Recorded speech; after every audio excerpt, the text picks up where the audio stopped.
Nifty का top gainer है 6% के आसपास के उछाल के साथ। जो नतीजे आए थे उसमें मुनाफे का आंकड़ा कम दिखा था, लेकिन उसमें 742 करोड़ रुपए का इंपेयरमेंट खर्च था। उसके चलते मुनाफे में हमें गिरावट देखने को मिली थी। इंपेयरमेंट खर्च अगर आप हटा दीजिए तो उसके बाद नतीजे बहुत ही अच्छे थे। खासतौर से आय के फ्रंट पर हमें अच्छी ग्रोथ दिखी है।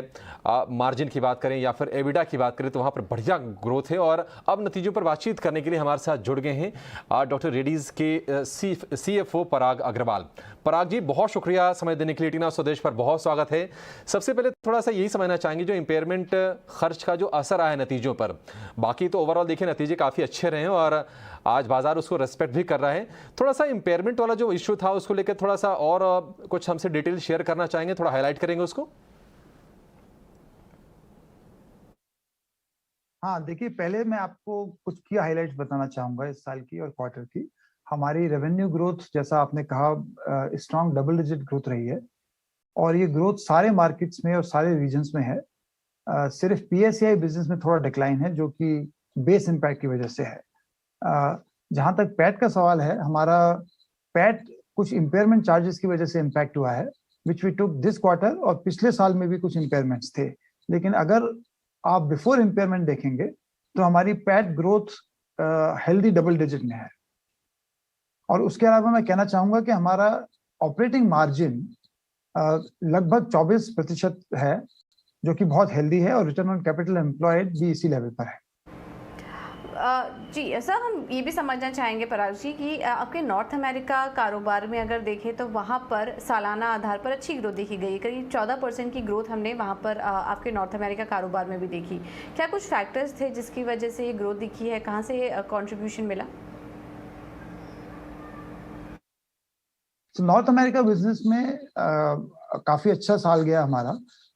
ओवरऑल 6% ग्रोथ है और फोर्थ क्वार्टर में 14% ग्रोथ है, और ये हमने न्यू प्रोडक्ट लॉन्चेस की वजह से ये ग्रोथ हुई है। जो दो मेजर प्रोडक्ट मैं इसमें बताना चाहूंगा वो है वेसोप्रेसिन इंजेक्शन और दूसरा आइकोसेप्रेंट कैप्सूल्स।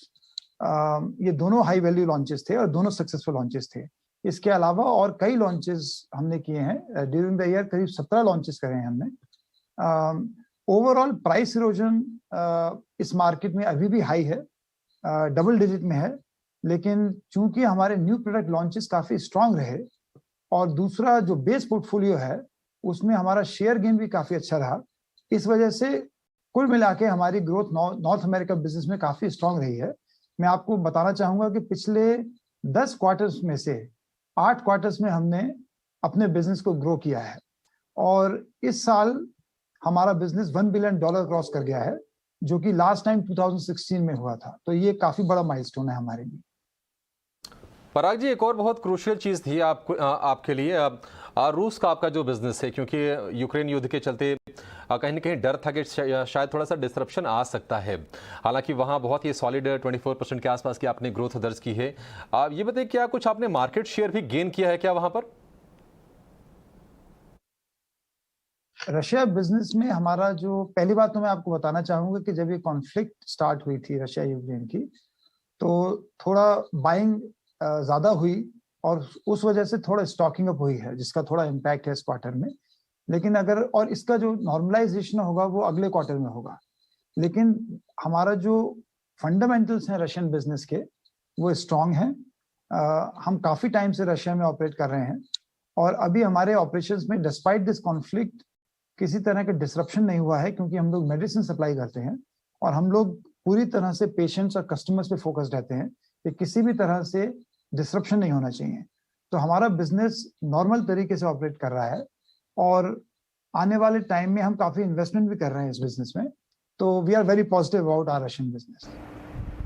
ओके, पराग जी, हमने ये भी देखा कि काफ़ी सारे ज्योग्राफीज़ में अपने मार्केट शेयर भी वहाँ पर बढ़त हुई है, पकड़ काफ़ी मजबूत हुई है और कुछ मेजर कारोबार में वहाँ पर डबल डिजिट ग्रोथ भी देखने को मिली है। तो आने वाले समय में उन कारोबारों में किस तरह की ग्रोथ आप देख रहे हैं? हाँ, तो देखिए, हम लोग गाइडेंस नहीं देते हैं, तो इसलिए मैं अगले क्वार्टर की बात नहीं कर रहा हूँ। लेकिन अगर हम नियर टू मिड टर्म अगर हम देखेंगे तो इंडिया और इमर्जिंग मार्केट्स में, जिसमें कि रशिया और चाइना जैसे मार्केट इंक्लूडेड हैं, हम एक्सपेक्ट करते हैं कि हम over a period of time double digit sales growth को हम रिटेन कर पाएंगे। Obviously quarter on quarter fluctuations होंगी, कभी हायर ग्रोथ होगी, कभी लोअर ग्रोथ, लेकिन हमारा मानना है कि अगले कुछ सालों में इंडिया और इमर्जिंग मार्केट्स में डबल डिजिट ग्रोथ हम ड्राइव कर सकते हैं based on new product launches. Also the investments that we are making, हम लोग काफी डिजिटल टूल्स में भी इन्वेस्टमेंट कर रहे हैं इन मार्केट्स में। उसके अलावा नॉर्थ अमेरिकन मार्केट भी हमारा एक बहुत इंपॉर्टेंट मार्केट है और उसमें हमारी पाइपलाइन काफी अच्छी है। हम लोग कुछ कॉम्प्लेक्स प्रोडक्ट्स पे काम कर रहे हैं और हर साल नए लॉन्चेस का मोमेंटम जो है वो कंटिन्यू करेगा। तो मैं यही कहूंगा कि हमारे ओवरऑल जो ग्रोथ आएगी वो इंडिया और इमर्जिंग मार्केट्स में ज्यादा आएगी, लेकिन नॉर्थ अमेरिकन मार्केट और यूरोप भी काफी इंपॉर्टेंट मार्केट्स हैं और उसमें भी ग्रोथ आएगी, ये हमारा मानना है। पराग जी, आखिरी सवाल आपसे सर, एपीआई जो कारोबार आपका है उसकी ग्रोथ को लेकर और न्यू लॉन्चेस को लेकर क्या आप योजना बना रहे हैं और आपको क्या लगता है कि आगे चलकर इसमें कैसी संभावनाएं बनेंगी? देखिए, मैं फिर कहूंगा कि हम गाइडेंस नहीं देते हैं अपनी पॉलिसी के हिसाब से, लेकिन मैं सिर्फ इतना कहूंगा कि हमारे न्यू लॉन्चेस का मोमेंटम FY23 में पूरे साल में मेरा मानना है कि अच्छा रहेगा, स्ट्रांग रहेगा। कुछ हाई वैल्यू प्रोडक्ट्स भी हैं, जैसे कि रेवलिमिट है जो यूएस में लॉन्च होगा during the year as per the settlement agreement जो है हमारा इनोवेटर कंपनी के साथ, और वो एक हाई वैल्यू लॉन्च एक्सपेक्टेड है। और उसके अलावा भी कई और लॉन्चेस हमारे प्लान में हैं। तो ओवरऑल हमारा मानना है कि हमारे पाइपलाइन और न्यू लॉन्च का जो प्रोग्राम है FY23 के लिए वो अच्छा स्ट्रांग प्रोग्राम। पराग जी, बहुत शुक्रिया हमसे बातचीत करने के लिए, बहुत अच्छा लगा आपसे बातचीत करके, और इंडस्ट्री का आउटलुक शेयर करने के लिए भी आपका बहुत धन्यवाद। आस्था, आपने भी सुना मैनेजमेंट को, पराग अग्रवाल जी को आपने सुना कंपनी के बारे में जानकारी देते हुए। नतीजे अच्छे आए हैं और इम्पेयरमेंट वाला पहले जब बाजार को पता लग गया कि अच्छा असल वजह ये है मुनाफे पर हिट होने की वजह, उसके बाद उसको डिस्काउंट करके बाजार ने देखी क्या स्टॉक ने क्या ज़बरदस्त रफ्तार दिखाई है और आज निफ्टी का टॉप गेनर है। पिछला एक साल अगर हम देखें फार्मा स्टॉक्स के लिए तो बहुत अच्छा नहीं रहा, अपने हाई से बहुत नीचे आए स्टॉक्स। और डॉक्टर रेड्डीज, आज की चाल के बाद आपको क्या लग रहा है कि अब ये जो लेवल है खरीदने के लिए ठीक है या फिर थोड़ा संभल के भी ट्रेड करना चाहिए? बेसिकली देखा जाए तो आज बहुत बढ़िया तेजी हम इस काउंटर पे देख रहे हैं, क्योंकि लगभग 7% की तेजी है और 4100 के आसपास, इनफैक्ट 4200 के आसपास का प्राइस है।